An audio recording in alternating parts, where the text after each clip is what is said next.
ஈழத்தமிழினத்துக்காக தன் வாழ்நாள் முழுவதையுமே அர்ப்பணித்து அமரத்துவம் அடைந்திருக்கின்ற விராஜ் மெண்டிஸ் அவர்கள் பற்றி தன் நினைவுகளை பகிர்ந்து கொள்கிறார் முன்னாள் வடமாகாண சபை உறுப்பினர் அனந்தி சசிதரன் அக்கா அவர்கள்.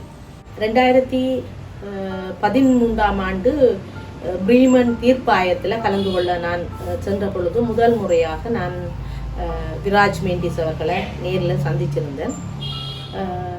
அப்போவே மிகவும் ஒரு அமைதியான அவர் கதைக்கிற பொழுது யாரையும் நோகாமல் தான் கதைப்பார்.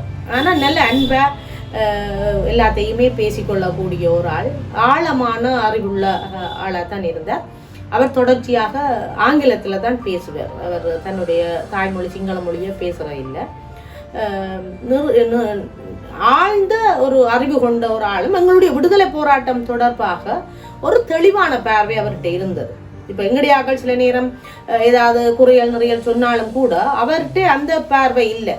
எல்லாத்தையுமே நியாயப்படுத்தக்கூடிய தர்க்க ரீதியான வாதம் அவர்கிட்ட இருந்தது.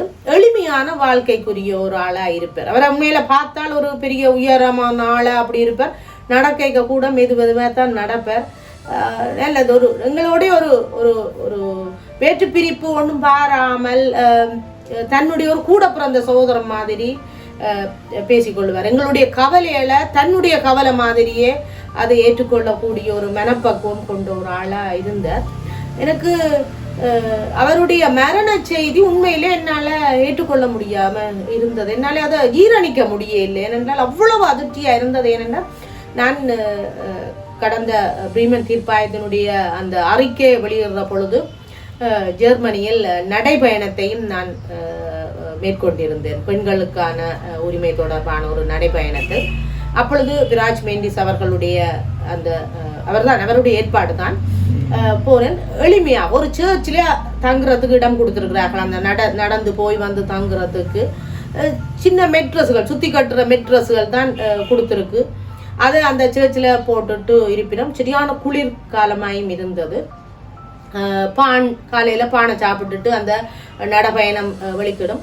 அவரும் அவ்வளவு எளிமையாக உண்மையில அவருடைய கல்வி புலமைக்கு ஒரு நல்ல வாய்ப்புகளை எடுத்து வளமாக வாழ்ந்திருக்கலாம். இப்படி ஒரு போராளி மாதிரி ஒரு எளிமையான வாழ்க்கையை அவர் வாழ வேண்டிய தேவையில்லை. யாருக்கன்னா எங்களுக்காகத்தான். உண்மையில அந்த முதல் அவர் செய்த ஜெர்மன் பிரீமன் தீர்ப்பாயத்துக்கு கோடிக்கணக்கான செலவை அவர் செலவழிச்சிருந்தவன்.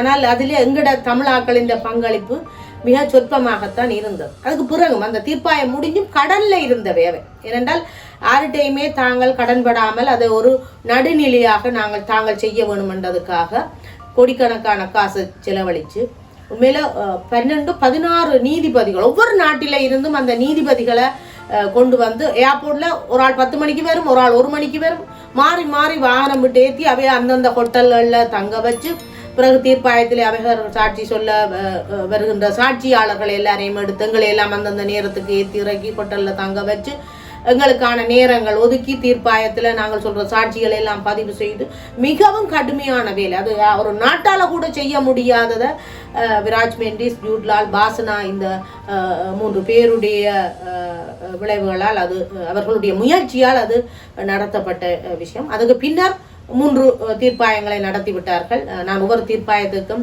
நான் கலந்து கொண்டிருக்கின்றேன். நாங்கள் தமிழர்கள் ஒரு இனஅழிப்பு நடந்து அதுக்காக நீதி கேட்கிற இந்த 15 வருஷத்துல காத்திரமான ஒரு வேலை திட்டத்தை முன்னெடுத்ததென்றால் அந்த விராஜ் மெண்டிஸ், ஜூட்லால், பாசனாக்களுடைய இந்த தீர்ப்பாயமாகத்தான் நான் பார்க்கிறேன். அவர்களுடைய விஷயம் உண்மையில விராஜ் மெண்டிஸ் பிரித்தானியாவில படிக்க போய் இந்த போராட்டக்காரர்களுக்கு நீதி கேட்க வேண்டும் என்ற பக்கத்தில் தன்னுடைய கல்வியை முடிக்காமல் பிறகு பிரித்தானிய அரசாங்கம் எங்களை எப்படி பழி வாங்கிச்சதோ அதே மாதிரி எங்களுடைய ஈழத்தமிழர்களுக்காக குரல் கொடுத்த அவரையும் பழி வாங்கி தஞ்ச கோரிக்கையை ஏற்றுக்கொள்ளாமல் நாட்டை விட்டு வெளியேற்றி பின்னர் அவர் ஜெர்மனியில் இருந்து ஜெர்மனியிலும் அவர் நிம்மதியாக இருக்க இல்லை. அவர் அடிக்கடி இந்த ஈழத்தமிழர்களுடைய இந்த மனித உரிமை சார்ந்து செயற்படுகின்ற பொழுது அவருடைய அலுவலகம் தாக்கப்பட்டு அங்கிருக்கின்ற உபகரணங்கள் எல்லாம் எடுத்து செல்லப்பட்டு இவ்வாறு பல உளவியல் தாக்கத்துக்கு உள்ளாக்கப்பட்டு தான் அவர் எங்களுடைய வேலை திட்டங்களை முன்னெடுத்தவராக இருக்கின்றார். மிகவும் ஒரு மெல்லிய ஒரு மென்போக்கு கொண்டவராக சில விஷயங்களை பகிர்ந்து கொள்கின்ற பொழுது அவர் பட்ட கஷ்டங்கள் கொஞ்சம் இல்லை. ஆனால் இன்றைக்கு எங்களுடைய இன விடுதலை போராட்டத்தையும் இன அழிப்பையும் சாட்டாக வச்சுக்கொண்டு பலர் புலம்பெயர் தேசத்தில் பணம் சம்பாதிக்கின்ற வேலையையும் நாங்கள் பார்த்து கொண்டுதான் இருக்கிறோம்.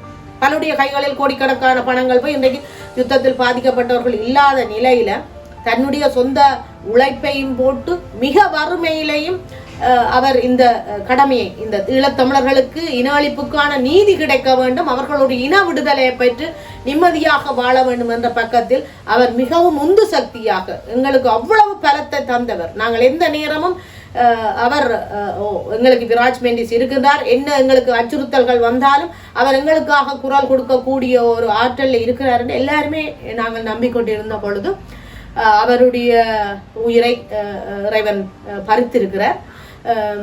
உண்மையில் அவர் மனிதர்களுள் ஒரு மாணிக்கமாகத்தான் நாங்கள் பார்க்கின்றோம். அவருடைய மனைவிக்கு நாங்கள் ஒரு செய்தியை சொல்லுகின்றோம், விராஜ் மெண்டிஸ் அவர்கள் இல்லை என்றாலும் கூட நாங்கள் அவருடைய இன்ப துன்பங்களில் பங்கு பெற்ற தயாராக இருக்கிறோம். அவர் எங்களிலிருந்து அந்நியப்பட்டவர் அல்ல, அவரும் எங்களுக்கு ஒரு சகோதரி தான். ஏனென்றால் அவருடைய ஒத்துழைப்பில் தான் விராஜ் மெண்டிஸ் அவர்கள் முழுமையாக ஈழத்தமிழர்களுடைய ஏனைய நாடுகளுடைய விடுதலை, குர்கிஸ்தான் வேறு நாடுகளுடைய இன விடுதலை, அவர்களுக்கு நடக்கிற மனித உரிமை மீறல் எல்லாத்திலையுமே கலந்து கொண்டவராக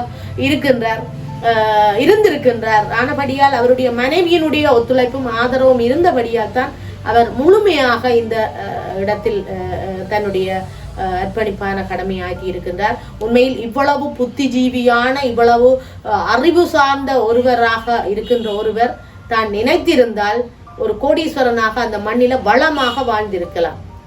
ஆனால் அவர் அவ்வாறு செய்யவில்லை. எங்களுடைய இனத்தினுடைய துன்ப துயரங்களை பங்கு கொண்டவராக அந்த துன்ப துயரங்களை இருந்து எங்களுடைய மக்களை மீட்டெடுக்க வேண்டும், எங்களுக்கான நீதி கிடைக்க வேண்டும் என்றதற்காக தன்னுடைய வாழ்நாள் முழுக்க அவர் அர்ப்பணிப்பாக வாழ்ந்து காட்டியிருக்கின்றார். அவருடைய தியாகம் வீண் போகாது. உண்மையில் நாங்கள் பாதிக்கப்பட்ட மக்களாக அவருக்கான வீர வணக்கத்தை நாங்கள் தெரிவித்துக் கொள்கிறோம். ஏனென்றால் அவரும் ஒரு சிறந்த போராளியாகத்தான் அந்த மண்ணில இந்த காலமும் தன்னுடைய கடமையை ஆற்றி இருக்கின்றார். அவருக்கு எங்கள் அனைவருடைய இதயபூர்வமான வீர வணக்கத்தை நாங்கள் தெரிவிக்கிறோம்.